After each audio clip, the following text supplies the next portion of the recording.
Welcome to another episode of Fanatics Frenzy, and we are happy to be here. And it's always good to have you people that support us, ready to watch us. And how are you feeling today, SK?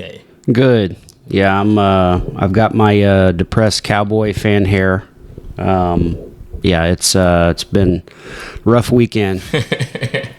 How about them Cowboys, baby? Well, we got this going. Hey, I try to advise against this, but we're here now, so we're gonna go with it. But well, my senior year of high school, I went to school every day like this. I didn't fix my hair for my senior year, and was actually landing me a nomination for best hair. So I'm just glad I still have some at this point. Hey, that's good. That's good time. Well, so today's episode, we're gonna get into whatever happened over that weekend, over last week. I don't know if you can call that boxing. Was that even boxing? We're gonna. The girls' fight was, but hey, it was great. Yeah. But that main event kind of sucks, man. But we will also get into the Heisman Trophy picks. There's a lot of conversation going around about that. We're gonna get into the weekend games that I just played, over the weekend, and then some upcoming games.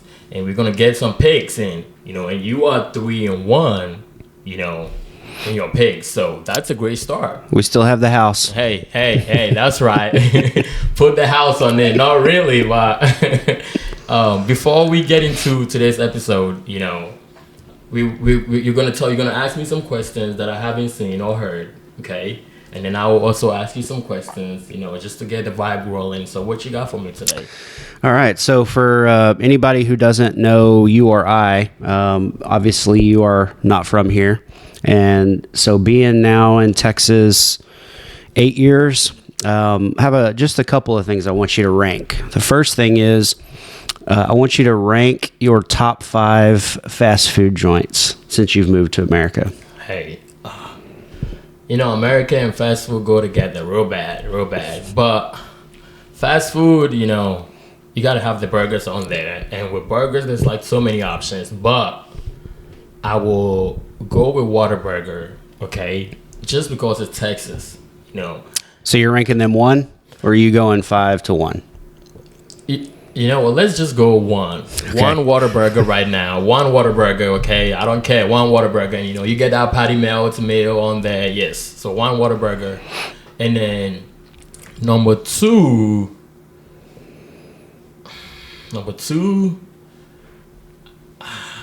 fast food, man. Can you, maybe some tacos? Okay. Okay, some tacos. From? Yeah.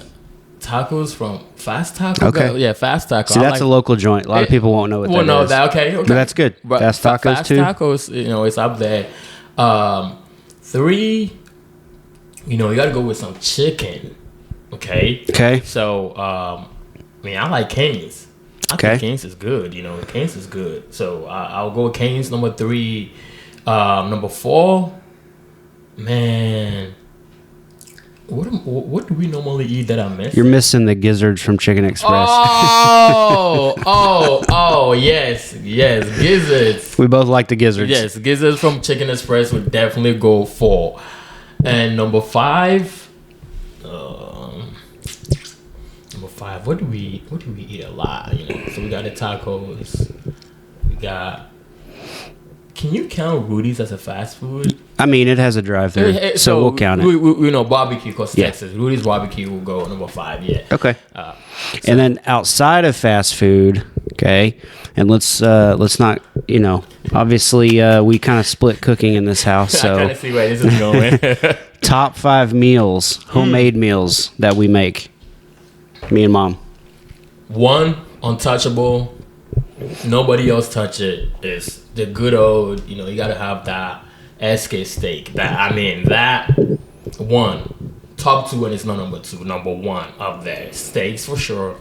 And because of that, I don't even eat steaks outside. Yeah.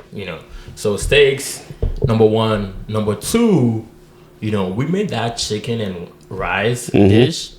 That's perfect. There's 2 different variations we make. Mom has the one that she bakes. Okay, I'll go with that number 2. Okay. And then the chicken and rice that you do, We'll also, with the salsa and the Yep. Okay. We'll go number 3. Okay. And then number 4. Man, when we do that fish, when we go to Arkansas and we fish, and we do that fish. I mean, Poppy be killing it out there. The fish fry. The fish fry is up there, number 4, and then number 5. Let me see. 5. What do we got? What do you think I'm missing right now? What is something that you can think of that I'm missing right now?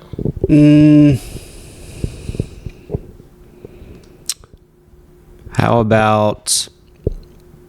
Well, Mom does that Frito pie casserole bake. Yes. With the rice at the bottom. Right. Yeah. Right. I think that's probably I number think that's 5. what I put number 2 though. No, that's the chicken and rice. Okay. Oh, that's right. The Frito pie bake is what. It's number 5, 100%. So yes, so we have about 3 rice dishes in there. I mean, we love rice, whatever. But yes, that was good. Well, so my questions for you will be: we'll do a little would you rather right now. Okay. So, would you rather defend Lionel Andres Messi or try to tackle Derrick Henry? Oh my God. And you're both in your prime, okay? And what would you rather do? Lionel Messi, I'm thinking maybe 2012, Barcelona, maybe. Yeah, So it doesn't matter the outcome, right? No, it doesn't. I'm taking defending Messi. I mean, the worst is he's gonna break me down. He's gonna meg me, and he's gonna put it in the net. But Henry could end my life. So I could be on a stretcher, be in the hospital. That actually is true. That's actually true. that's a life and death decision. It is. Because hey, Messi's a nice guy. He might just hit it right, between your legs, have you moving around by. And he's shorter than I am, and True. Maybe I can knock him off the ball, but. Yeah, I'll take that I wouldn't over be Henry. so sure, but hey, that's a good choice. No good outcomes with Henry. If I go low, he's probably going to step on my back. I mean, there's nothing good going to come out of that. So, second question. Okay, would you rather take a penalty kick to win the World Cup or shoot a free throw to win an NBA championship? Oh, this one's not close. And it's not just because I have a longer background in soccer. Let me change the question. Yeah. Okay. Let me change it. Would you rather take a penalty kick to win a World Cup or kick the field goal from about 50 yards out to win a Super Bowl championship? Okay. Now we're talking. That's right. I figured. Well, I'm probably still going to take the penalty. Okay. Fair. Because it's worldwide. Right. I'm also making some assumptions here. I'm assuming I'm playing for the United States, who's never been there. Okay. So I'm assuming we're there. So I'm going to take the penalty kick. Let me throw in some stakes right now. So, United States, World Cup, let's say, 2026 at the MetLife Stadium. Never been there. Or the Cowboys haven't won in God knows what, almost 30 years now. Well, in what do you call it, Louisiana, New Orleans, this coming February. I'm going to take the penalty. Oh, Lord. Because I'm not going to be the one that gives Jerry Jones all that glory. And I want it. Well, you know what? Maybe I could take that field goal and hook it wide. I don't want him celebrating on my back. I feel you. Okay. Last one. Would you rather win a single championship and be remembered forever, or have a long, steady career with no titles? So title. Oh. Yeah. Even if it was one title and you're done, I'll still take the title. You don't. It's legacy status. You don't want to be Charles Barkley. Charles has no rings. Dan Marino. A lot of those guys, long careers, put up tons of numbers. I'm taking the title. All right. Well, remembered forever. Well, this was a good segue. This was good. Well, so we're gonna move on Okay, the first thing we're going to get into, okay, is going to be what happened on Friday at Jerry Ward. Okay, they had the curtains down, no sun going in, and they had what do you call it? You and Mom even watched the Netflix documentary on Jake Paul and Tyson fight. The fight, and then they walk out around 11 p.m. We're already, Netflix is literally goofing off, doesn't know how to host, something, act like you've been there before Netflix, jeez. And then Paul and Tyson comes out, okay. What's up? What's going on with all that? I mean, Jerry put the curtains out and the Wi-Fi signal couldn't get out of AT&T Stadium, but, the tough part about that whole thing was, you have the women's fight right before the main event, and it was an awesome fight, spectacular. And then we're in two different complete separate generations that grew up with different fighters, right? I grew up with Tyson, and the build up, and the old soul in me was like, man, this is going to be something. He's training well. He looks really fit. Like looks like his mind's right. Like he could actually put on a show. And I thought he was going to come in there and show his ass in the ring, but he ended up showing his ass in the pregame interview with a thong on. And from that moment, he walks out. He's got vicious wind. He's stumbling out. He trips over the mic cord coming out. He's got a knee brace on. He looks like he's almost like he's drugged up on something to be more relaxed. But just the way he was swaying, and comes out first round.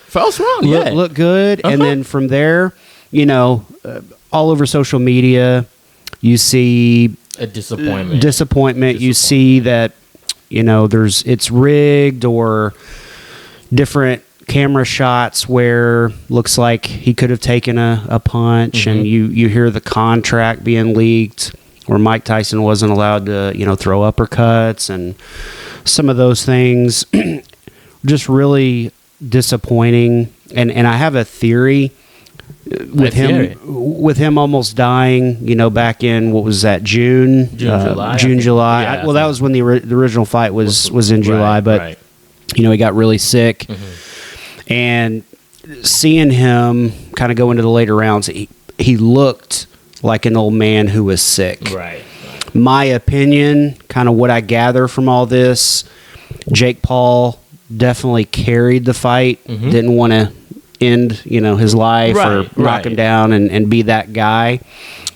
In my opinion, everybody in the camps knew he wasn't well, and just rather than cut the fight, Tyson needs money, that's why he took the fight. My opinion is that the camps knew, they allowed everything to continue so he could collect his money for his kids like he said he wanted to, and he wasn't in the same level of shape after he got sick as what we saw with all of the leaked videos and the sparring sessions. So, are you saying, do you think, those sparring sessions happened before he got sick?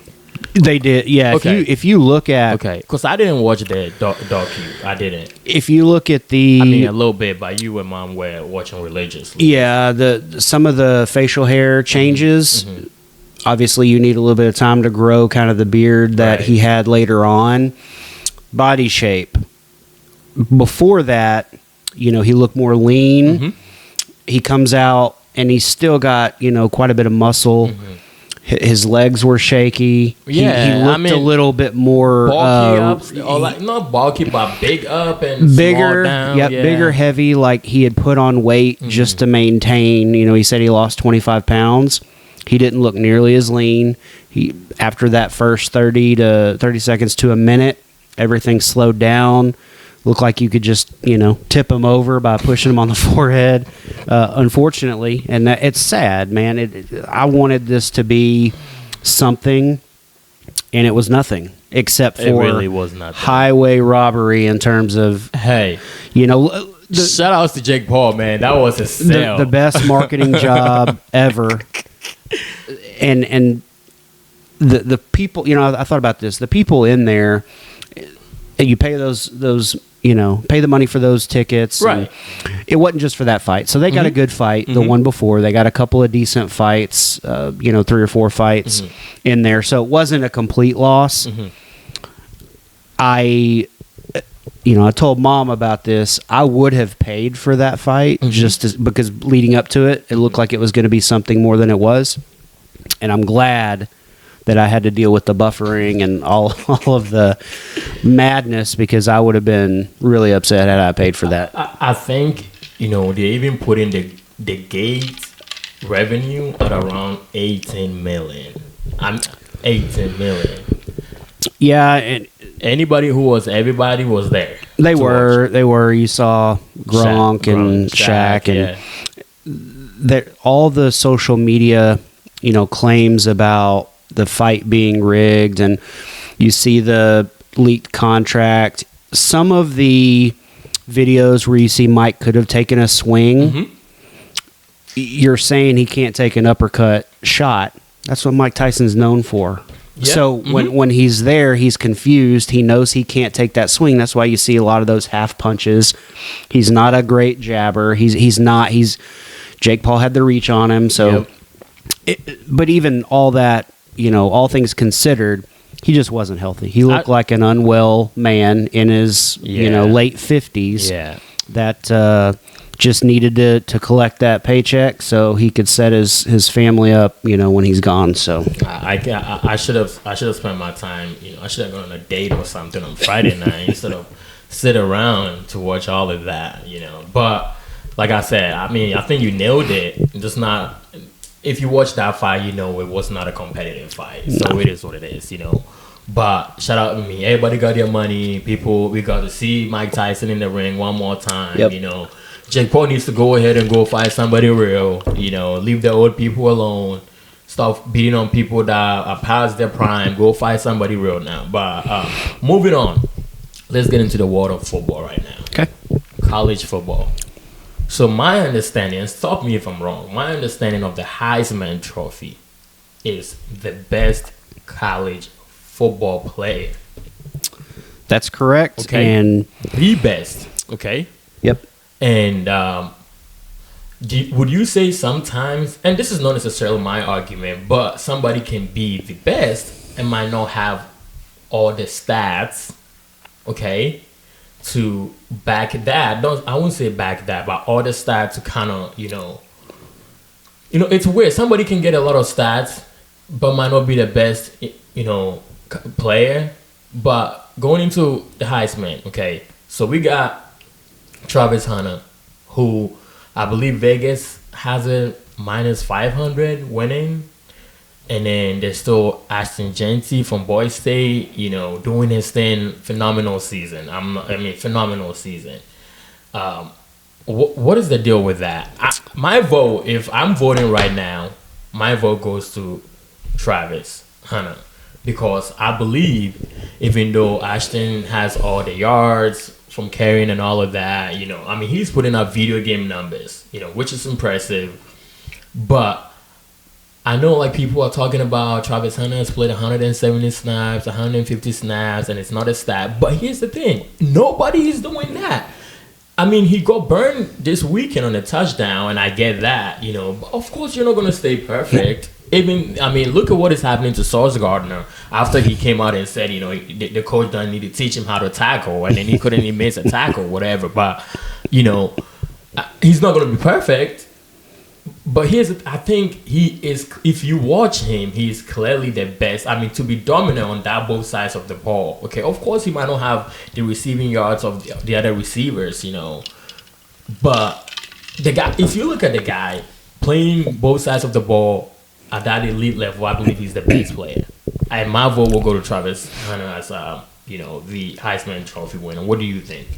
Well, first of all, you need to declare your love for Colorado, because every time it's Saturday, it's either, if we're watching our normal games, you have to be dialed in to watch Colorado. So hey, I'm a Texas Tech fan, man. I'm a Texas Tech fan. But even in that Texas Tech Colorado game, you sure didn't care whenever Colorado scored. Listen. Hey, whatever. I'm a Texas. Hey, not Longhorn, but Wreckham Tech. Wreckham Tech. I think it's Travis Hunter. The impact is what I look at. Mm-hmm. The impact that you have on a team. That's why a lot of times the quarterback position gets, those selections, because they're handling the ball every play. When they're winning, they get the credit. When they're losing, they don't. So that's why you see mostly quarterbacks historically, at least in the final 2-3 in voting. This year, I think it's different. It's opened up with some of the early candidates that have taken losses, got injured, fallen off, just not putting up the stats. And look, I respect what Genty's doing. Mm-hmm. He's scoring more points than full teams. Mm-hmm. His yards are ridiculous. He's tripling up the next closest person. Impact to Colorado, it's Shedeur and it's Travis. Mm-hmm. You could make by a mile. You could argue that Travis isn't getting the stats and without Shedeur, and I agree with that. However, you look at some of the plays he's made against Baylor, for example, making the tackle at the goal line to force the fumble, and the amount of snaps. Nobody talks about the conditioning. The conditioning that you have to be in to play that many snaps on both sides of the ball. When nobody's doing something that you are doing and hasn't done, you got to consider that person. I think that he's the favorite. Earlier in the season, I probably would have voted for someone else. Okay. Not because I don't think he deserves it, but what I've seen over the last probably 4 or 5 games, consistency compared to a lot of the other players 100%. Falling off. 100%. There's a reason he's the betting favorite, and I would vote for him. So the house on Travis? The house on Travis. The house is on Travis. Boys and girls, ladies and gentlemen, the house is on Travis Hunter to win the Heisman, all right? So, weekend games. Well, yeah, weekend games are going to be important. I did want to jump in because they just released the college football playoff. Ooh. There actually was a surprise. I didn't think there would be. Talk to me. Boise State moved into an automatic bye position. Boise State? Boise State moved into an automatic bye position for this week. They moved ahead of BYU, who is obviously took a loss. Right. So it would be the Big 12 champion, whoever that, obviously now Colorado is still in there. Mm-hmm. And there's different projections of Colorado, BYU, whoever finishes there, they're going to get the bye, or they're going to get the automatic bid. So Boise State moves into the bye. Who do they play? So they don't have the full breakdown of who they are. Obviously, it's going to depend on kind of how other teams fall, because right now it's fluid, because every week, depending on how a team does, or if a team loses, it gets changed. But looking at the current breakdown, Ohio State moves into the 5th position. Okay. They would play BYU now to see who plays Boise State. So let's give Ryan Day and everybody else an easy walk to the college championship they final. Would have an incredibly easy road. First off, they would kill BYU. Okay. Ryan Day is on a heater to win this year. He has to. One thing you got to remember is with Boise State getting that bye, Ohio State would have to go play on the Smurf turf at Boise State. They can handle it. Don't get me wrong, but it does make for an interesting matchup. They have currently Alabama playing Notre Dame, which would be interesting. Winner play Oregon. They have, and you know how I feel about Notre Dame. Marcus Freeman, baby. I know you like Notre Dame. The system is rigged in their favor. It shouldn't be. They should be forced to join a conference to get an automatic bye, but they're not going to. Right. Georgia has moved in like we thought after them beating Tennessee. They would play Penn State. Blah, blah. Yeah. They want to cry. That would be interesting because they would have to go play Penn State at Penn State. If it's a night game? Night game, I would say, man, you put that as a night game with a whiteout. Hold on. If that game happens at a night game at Penn State, I will bet on Penn State to win that game. Because, this is no Ohio State. This is no Ohio State against Penn State. And I know that Penn State always crumbles when they meet a ranked opponent. But they beat the guys that they're supposed to. I think this year, they might be a little, vulnerable, and in sense of Georgia might be a little vulnerable, and going to Penn State, night game, white out, I think I would take Penn State to finally maybe get it done this year, because the defensive front is very good. Mm-hmm. So Carson Beck would have to go up there, that environment. He played better last week. He did. But before that, obviously giving up quite a few turnovers. Mm-hmm. The interesting thing that everybody always talks about the SEC and why they, when they get into the playoff, they do well. Yeah. And that's because defense travels.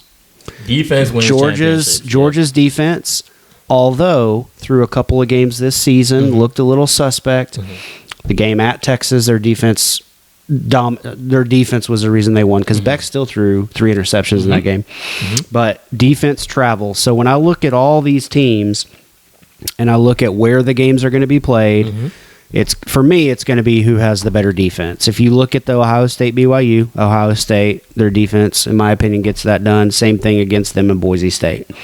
The Alabama Notre Dame game, that's not going to be just an Alabama rollover. It's going to be a good game, and Notre Dame actually has a good chance in that one. That game is going to be at Notre Dame, and when Notre Dame went over to A&M and smacked them in the beginning of the year, and everybody, if you remember that, everybody had A&M winning that game. And if you would tell the folks watching and listening, I was like, I like Notre Dame to win this game, and guess what? My boy Marcus Freeman and them boys took care of business. It's a tough place to play, and for them to go in there and do that, I mean, you got to give them credit for that win. While we're there, let's talk about Texas going to play the winner of Ole Miss and Indiana. I mean, another cake. So they'll play Ole Miss. And you saw what Ole Miss just did to Georgia. The difference is it'll be in Austin, so the environment won't be as loud. But Ole Miss has a good front when they want to. If you compare all these teams to when they're at their best, and you try to predict those matchups, Texas should be able to handle Ole Miss. Mm-hmm. But again, you're going to be playing a team that's going to come in fired up, that's really good defensively, and defense travels. So that's not just a gimme. So going off that, I'll have Ohio State being BYU and Ohio State taking Boise State, going to semifinal. I have Notre Dame playing Oregon. I think Oregon might get it done against Notre Dame. So that will be Oregon and Ohio State, a reverse matchup this time, and it should be in Oregon, but I think maybe Ryan Day finally, because that game ended up on that slide, he couldn't get down in time, but I think maybe Ohio State get it done this time and goes to the national championship game. And then I will have Penn State beating Miami, because we've seen Miami this year. I mean, when Cam Ward faced, I told you this, I was like, when they finally play a team that can play defense and can stop them, they're going to be in trouble, and that happened. I think the only way Miami gets to the quarterfinals is if they get a bye. Right. Which they do right now. Right. They do have it. So if they fall out of that, they're probably first round. Oh yeah, 101 and done. So I will have Texas take Miami beating Penn State. Penn State beating Miami. And then Texas going all the way to the final, because Texas is going to beat any of any of those teams that shows up. So it will be Ohio State and Texas, as we have been predicting all season, or we've been talking about, all season. And then maybe you think Ryan Day gets it done. If he doesn't get it done, they will talk about how, Michigan is finally bad. You have the conference yourself. You can't get it done. But then Steve Sarkisian might also want to get it done. You know, that'll be a great matchup. It's going to be interesting, too, because let's say that does play out and they play Ohio State. Texas plays Ohio State at the Horseshoe next year for their non-conference. So it'd be they could see each other, a couple times. Preview. All right. Well, that was good. That was good, guys. That was good. Let's talk about we watched. So last week, you know, when we recorded and you were talking about the Chiefs-Bills game, you said that the Bills or the Chiefs, you know, they're looking to lose. You know, it was coming. And even though you had them winning that game, they finally did come, you know.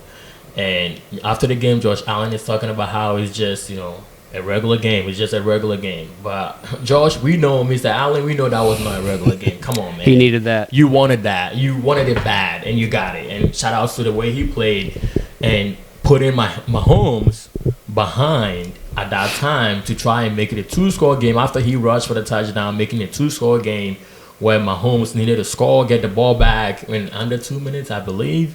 He forced him to play nonsense, actually. And, you know, what is your reaction to that game? So that was the one that I lost this weekend. I had picked the Chiefs, but I was cautious with that because the Chiefs were they're on the borderline. They had been on the borderline for several games, pulled out, you know, a few close ones. We talked about, you know, against the Ravens, toe on the line, a couple others with penalties where they got, you know, however you want to look at it, little zebra help. But the Bills were the better team. 100%. The game really wasn't.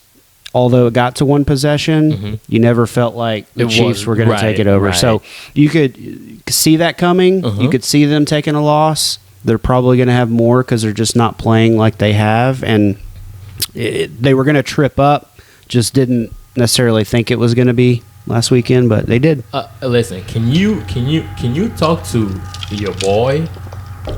And Mahomes is my boy from Texas Tech. Can you talk to your boy from Texas, Xavier Worthy, and can they figure out the deep ball, please? Because they've had one where his feet is out of bounds, he's overthrown him, he's putting the ball in different sides, blah, blah, blah, this, that, and the third. Like, what's going on with that? Can they figure that out? It's interesting because, you know, they draft him. They move up ahead of Buffalo to get him in the draft. You think he's going to be, you know, a Tyreek Hill type. Right. He just hasn't. They haven't used him like that. They do have other options. Yeah, but I got -1 on my fantasy team, Xavier Worthy. Figure it out. Jesus. You saw this week, they made it a point that one drive, he had 5 catches, 62 yards, and the score. That looked like what I felt they were going to do with him. Right. You know, just use him in some different plays and then take a shot. And his toe was on, you know, he's still used to the college rules, getting 1 foot in, not paying attention. Right. And, you know, that'll come. Mental errors, guys. Mental errors. But the plays are there. They are. Some of them, too. Patrick's just not trusting. Right. You know, either he doesn't feel like he has enough time. He's just not trusting the play to fully develop. Because those have been there. It's been. So they'll get better at it as the season progresses. I believe Mahomes did say that there was one against the Bills game that he said he put it at the wrong side. But, of course, you know, Mahomes is a big boy. He's going to take the blame and all that. But I think they do need to figure that out. Another impressive game that you and I both watched. Ravens getting their butt handed. Maybe not butt. Yeah, it kind of is. The scoreline says 16-18. But then if you watch that game, I mean, Mike Tomlin and them boys, and I got Steelers defense fantasy, and they came in big time for me. I think it was 16 points, you know.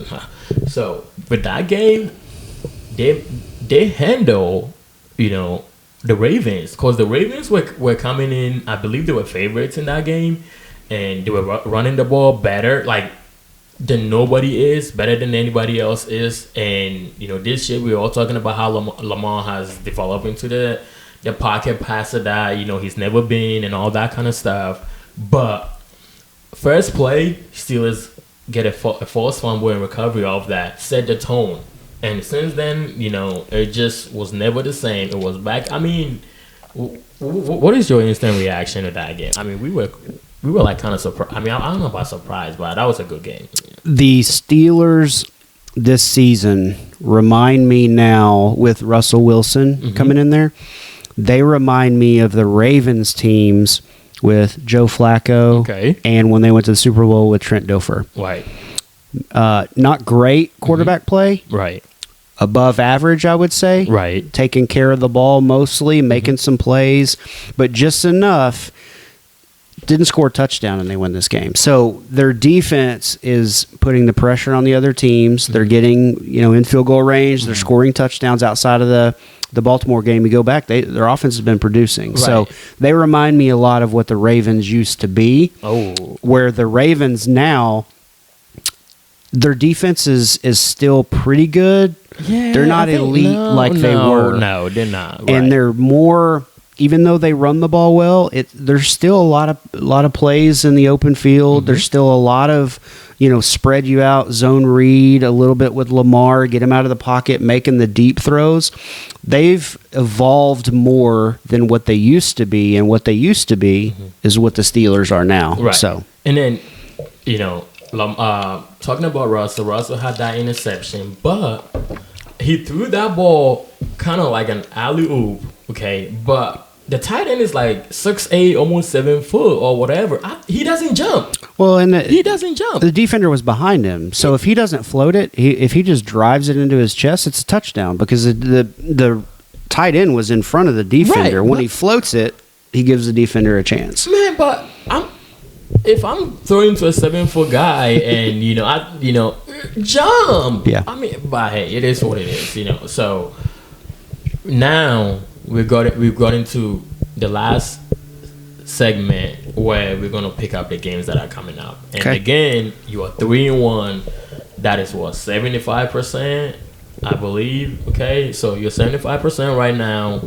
Let's see if we can keep the streak on. So get out there, savings account, checking account, go get some quick loans, all of that, and go put all this on the picks. So a very, very interesting game. Okay, Indiana, who are 10-0 against Ohio State, who are 9-1 at the shoot. Ohio State are 12.5 favorites. Okay. I'm taking Ohio State. If you look at what Indiana did going into Michigan, everybody thought they were going to kill Michigan better than they did. That was a 5-point game. It's a different animal when you go on the road. It's a different animal when you're playing a better team on the road in conference. Michigan was on the road. Yeah, that's right. And so even though Michigan's having a down year, it's still tough to go into that kind of environment when you're not used to being highly ranked, when you're not used to being the expected favorite, when you're not used to winning and trying to be at the top of your conference. You got to learn how to win, and you got to learn how to win those kind of games. And it was a little bit closer than most people thought. And I think this one's going to be kind of a wake up call to Indiana because I like Ohio State's defense. When I look at teams, I don't necessarily look at, they should beat this team by so many points. I look at how many points do I think the defense is going to either hold them to or take away from them by either forcing field goals or getting turnovers or punts. And Ohio State, a lot of times, they can play some ugly football, especially defensively, and force you into third and longs, force you into, making those tough decisions where you're just kind of on the edge of field goal range. Do you kick field goal? Do you go for it? Those are the things in the game that really help a team. Either if you're Indiana, you take your chances, you convert those, then you're in the game. Right. Or if you're punting the football, if you're settling for field goals, that's what takes points off the board rather than touchdowns. So in this game, I like Ohio State, especially them playing at home. And with the points? Or are we just going to go straight? I like them with the points in this game. Okay. So this is not going to be much of an analysis, but Ryan Day needs to win this year. I don't know if I can say that anymore. They spent so much money in NILs. I mean, they finally run Harbaugh out of town. Okay, everybody talks about how they're always good, but then they play Michigan and crumbles. Blah blah blah. All of that takes advantage of Penn State every year. But Ohio State absolutely needs to win this year, and that includes the national championship. Because now, the SEC, I think they can go toe to toe. I don't know if they beat them. Like, I don't think they will beat Texas at home, okay? But on the road, national championship on the road, neutral side, all of that, anything can happen. So Ohio State needs to win this year. So that is an absolute winner of a game that they need to win. And then we got Cowboys and Commanders, okay, in Washington this weekend. The Cowboys are 10 points underdogs, okay? With this game, I would like to see a little bit of Trey Lance. Okay, we've already seen Cooper Rush. We know what Cooper Rush is all about. Please throw in Trey Lance. Let's see what can happen. I don't know if they win this game.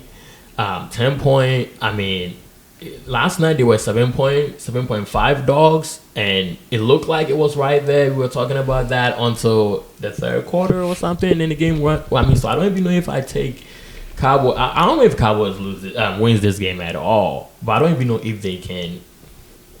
I don't know if they can cover that 10 points. Here's what you always have to look at. You have to look at, why is Vegas setting a spread where it is? It's at 10 now. Mm-hmm. Now the money is going to drive it either up a little bit or down a little bit. Right.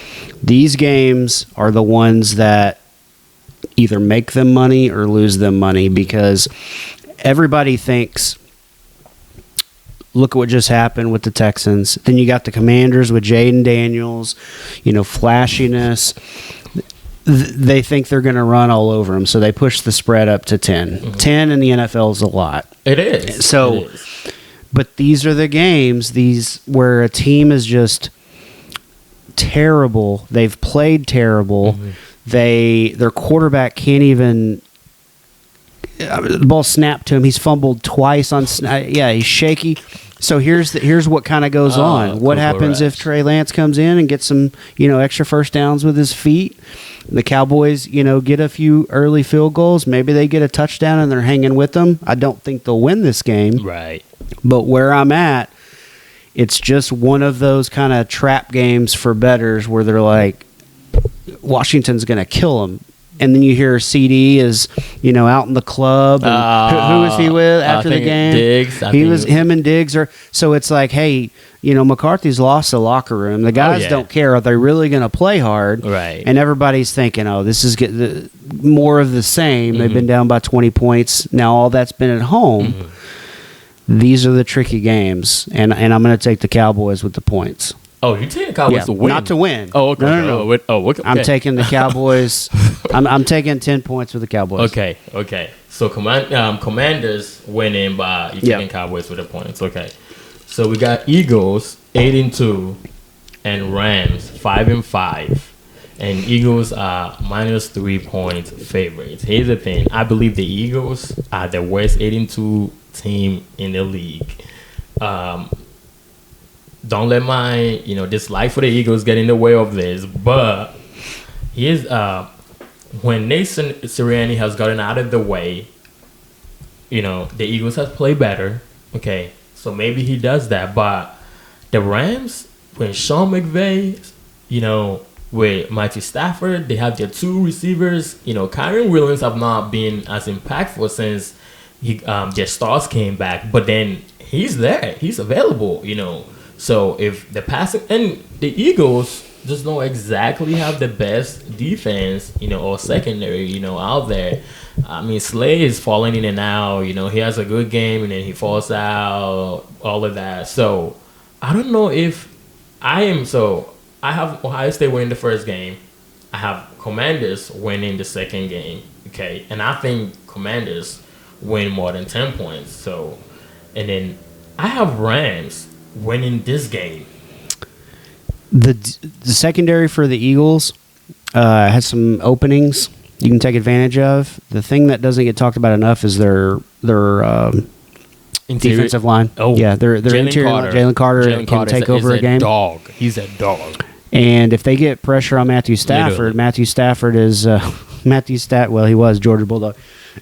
Matthew Stafford is not, as mobile as he used to be. Mm-hmm. Still got the strong arm.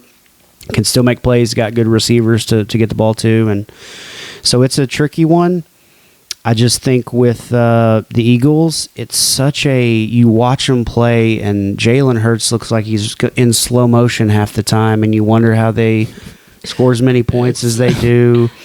I just think the front four with the Eagles is going to be the difference, and I think they're probably going to cover. So Eagles to cover. Yeah. Eagles to cover, but I hear you, but even if the Eagles, I can see that. I can see in the case. I could see the Rams winning this game too. I can see the cover here because Eagles can always figure it out. They can take a big lead, and then we saw them against Jacksonville Jaguars. Took a big lead, letting them back into the game. So I can see that they end up winning this game on like a field goal, and they puts it at like a -2 or something, but whatever. Last week when I picked the Eagles over the Commanders, that game did not. First of all, Jake Elliott is a bum. You only saying that he cost me like 9 points on with those missed field goals. But you look at that, and even with the missed field goals, and you're thinking they're kind of stuck in the mud. They're not. Yeah. There is going to be one of those games. It's going to come down to the wire, and then all of a sudden they start making plays, and the game's over. And really pushed it well out of reach against a Washington team. Again, kind of what I thought last week. Jaden Daniels struggled against another good defense. They were holding him in the pocket, and he can move a little bit more than Stafford. So transitioning from that to this game, I think it's going to be more of the same. But and they're coming off playing on a Thursday game, so extra rest. But still, I just believe Sean McVay with his offensive mind, and Puka and Cobb, Kyron Williams, Matthew Stafford. I think they pull it out. I think they finally pull it up, or they will pull it out. And Philly on the road, they're gonna make some mistakes here and there, I believe. So yeah. But the last game we're gonna get into, we will talk about your Longhorns. Texas are gonna host Kentucky this year, in Austin, and Texas are 20.5 favorites. I'll always give you advice: don't bet on any of the big margin games. They're always difficult because it's just there's a better team, and it's whether or not they show up. Because you look at Texas, last week against Arkansas, picked Texas to win, but I had Arkansas with the points, and they ended up not covering, which is what I had. But similar situation. The difference is they're at home, and one thing that people don't realize is when you're looking at teams, look at where they play and what kind of field that they normally play their home games and what kind of offense they run. Texas is fast. It's a lot of motion. It's a lot of quick decisions. They want the ball out of yours' hand within 2.5 seconds. Pro style offense. Yeah. And they play on turf. So when they go play on grass, they struggle because their cuts aren't as quick. The field, if it's a little bit mushy, they were talking before. The Dallas Cowboys. Yep, they were talking about the grass being a little bit longer than most fields, and so you take all that into consideration, and then you look at Kentucky, who's played a couple of teams really well. Probably should have beat Georgia, didn't, but have played a couple of the top teams very close, and so you look at it, and the money, and most people would think they played them close, they're going to play Texas close. However, in my opinion, this is also one of those games where a lot of people are thinking that they bet Kentucky, Texas covers, and Vegas makes their money. Vegas does not lose money. Right. So the money you're probably going to see go to Kentucky because people think they're a better team. They're going on the road, yes, but it's a 20.5 point spread, so people are thinking they're going to play them close. Everybody's kind of saying, who has Texas played? And these are the kind of games where Vegas makes a lot of money. So I'm going to take Texas to cover. Texas to cover. Even though it's a 3-touchdown spread. Okay, we got Texas to cover. And I think this game, Texas is going to win this game. But, I saw how Kentucky played Georgia in the beginning of this year. And Georgia, I believe, needed a field goal to win that game. But I know Georgia was down in the fourth quarter. So I would take Kentucky to cover the 20.5. But I have Texas winning this game. But this This was great. I think this is one of the most fun time that I've had talking sports. It's a good time. Yeah, it was a great time. It came like when we were on that couch and just going back and forth, and this was very, very fun. But guys, you have the picks. That's what I'm telling you. Go get a loan, whatever. Get an early paycheck. Go put all this money on the picks that we gave it out. But this is an incredible episode that we had today, and as always, find us on social media, Fanatics Frenzy. Subscribe to the YouTube channel, like, comment, so tell us what we're doing well, what we're not doing well. Like you said last week, if you got any topics that you want us to get into, if you want to see us argue about something, if you want to see something more personal that we deal with, and we have a unique perspective. 100%. So it's there's a lot of things out there. We're just trying to cover a little bit at a time. So. Well, thank you guys for sticking with us and listening to us and coming in here and being with us as we talk about the things that we enjoy. But even though we're telling you to put the house on it, guys, listen, this is a few Joes that are just giving our opinions on sports. All right, don't take me too serious. Don't find me on social media and try to tell me anything. But at the end of the day, bet responsibly. All right, y'all have a very, very great day. I will see you on the next episode. Bye.